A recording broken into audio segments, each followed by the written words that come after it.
गिबियावनो गासै खौरां नायगिरि नोंथांमोनखौ गिबियावनो खुलुमनाय जासिहरदों। जोंनि क'क्राझार जिल्ला BHU आरो क'क्राझार जिल्ला इउथजों लोगोसे लोगो नांनानै जोङो गोलोम बोथोरनि बन्द फ्रि अफ कचिं बा सामार भेकेसननि जों फ्रि अफ कचिं होगासिनो। दा जोङो प्रथमबारै जोङो सालाकाथि ब्लक हिसाबै दिनै 7टा सेन्टार जों अपेनिं खालामदों। बेजोंनो लोगोसे जोङो बनरगाव समिति हिसाबै जोङो खुलिनो थांगासिनो दङ। डेट बाय डेट जोङो होलांगोन। दिनै प्रथमबारै सालाकाथि ब्लकआवहाय जों बेखेवजेननाय जाबाय। दा जोंहा नैथि हिसाबै जों बनरगाव आरो बिनि उनाव दं जोंहा बावखुंग्रि, देबोरगाव, फकिराग्राम बिसोर गासैबो क'क्राझार डिस्ट्रिक्टनि आन्डाराव थानाय गासैबो समस्तिफ्राव जोङो सेन्टारखौ खुलिनो नाजाबाय थागोन आरो खुलिगोन होननानै जोङो दिनै नैबे खौरां बिजोंनि गेजेरजों फोरमायहरनाय जाबाय। आरो आं खावलायनो लुगैनाया बेनो जाहाथे बयबो स्टुडेन्टफ्रा नैबे जोंनि फ्रि अफ कचिंआवहाय जाहाथे बयबो स्टुडेन्टफ्राहाय सोलोंथाइखौ लायो। बेवहाय जों बेसेन नाङाजासे जों सोलोंथाइखौ होबाय। दिनै सालाकाथि हिसाबै जों प्रथमबार होबाय।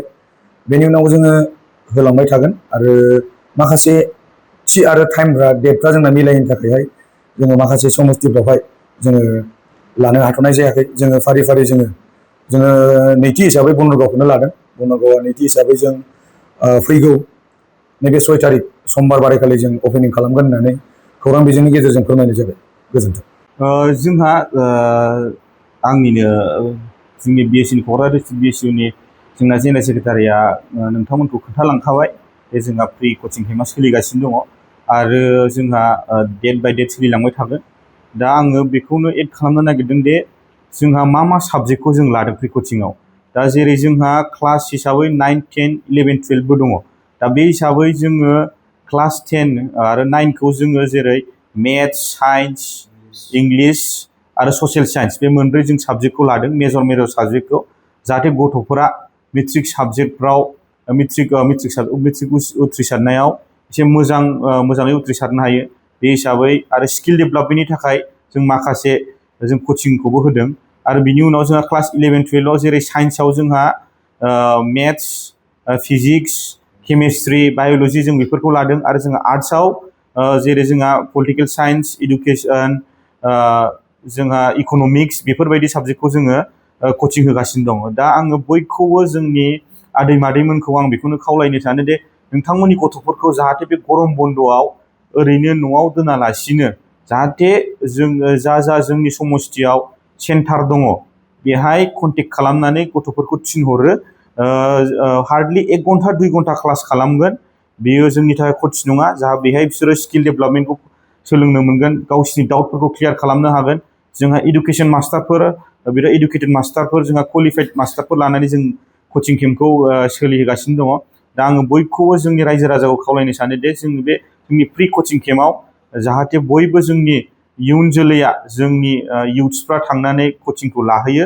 आरो बेहाय जोंनि हाग्रामा सारनि निर्देश बायदि हाग्रामा सारनि बानजायनायावनो जों बे फ्रि कचिं केम्पखौ जोङो खुलिनो हादों। जोंहा इउथ BPF आरो BSU ज' लोगो नांनानै जों बे कचिं केम्पखौ सोलिगासिनो दङ। आरो जों बेहाय गथ'फोरनो लाइट रिफ्रेशमेन्टबो होगोन, जाहाथे गथ'फ्रा खस्थ' मोना। ओंखाम उखैयोबा दा गरम बोथोरबो जेरै फिथाइ सामथाइ जाहोनायनि जों बेब'स्थाखौ लादों। आरो सोरहाबा ट्रान्सपर्ट सिस्टेमाव थांलाय फैलायाव उसुबिदा जादोंबा जों बेखौबो बेब'स्था खालामनानै होनो थाखाय जोङो थियारि जानानै दङ। दा आं बयखौबो खावलायो जोंनि BTC जाय थानाय इउथ्सफोर आरो जाय फरायफुनाय गथ'फोर बिसोरो बे फ्रि कचिं सामार केम्पखौ जाहाथे बयबो बाहागो लायो। गोजोन्थों। আমাৰ মিডিয়া বন্ধু আৰু চবেলৈ যে আমাৰ হাইকমাণ্ডৰ নিৰ্দেশ মৰমে ইতিমধ্যে আমি ফ্ৰী কোচিং ষ্টাৰ্ট কৰিছোঁ আৰু আমি চালাকাটিত আজি মুকলি কৰিলোঁ। তাৰপিছত লাহে লাহে আমি বিভিন্ন সমষ্টিত মুকলি কৰিম।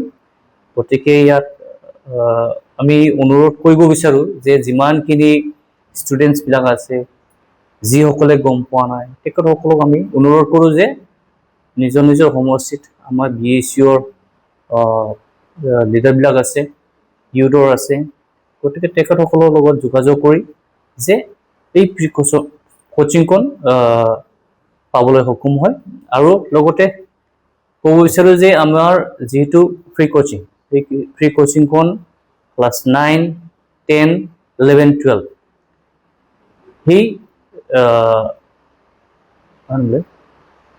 10 আৰু 11, 12 তেখেতসকলক মানে এই ফ্ৰী কোচিংখন দিয়া হৈছে।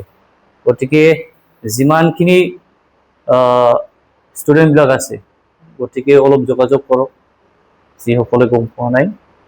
আৰু অনুৰোধ কৰোঁ যে আমাৰ মা দেউতা ককাইসকলে সহায় সহযোগ কৰে আৰু আমাৰ যিমানখিনি সমষ্টিৰ নেতৃবৃন্দ আছে তেখেতসকলকো আমি অনুৰোধ কৰোঁ যে এই ফ্ৰী কোচিঙত যেন সহায় কৰে। আৰু ছাবজেক্ট, বিভিন্ন ছাবজেক্ট আছে ইয়াত, যেনেকৈ মেথছ, ছায়েন্সৰ ক্ষেত্ৰত মেথছ, ছায়েন্স, আৰু আৰ্টছৰ ক্ষেত্ৰত যেনেকৈ ইংলিছ আছে, বহুতখিনি ছাবজেক্ট আছে। গতিকে ইয়াত যিমানখিনি ছাবজেক্ট আছে মানে আমাৰ টিচাৰ্ছসকলে মানে ভালকৈ কোচিংখন দিব। আৰু কিবা এটা যদি ডাউট থাকে তেনেহ'লে আমাৰ লগত যোগাযোগ কৰিব পাৰিব, যিবিলাক মানে খবৰখন পোৱা নাই। ধন্যবাদ, থেংক ইউ।